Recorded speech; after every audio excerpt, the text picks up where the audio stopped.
होठवा तोहार जैसे भोर के किरनिया,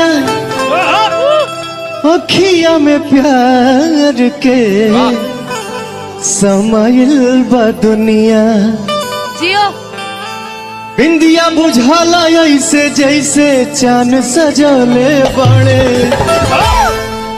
भगवान, बड़ी फुर्सत से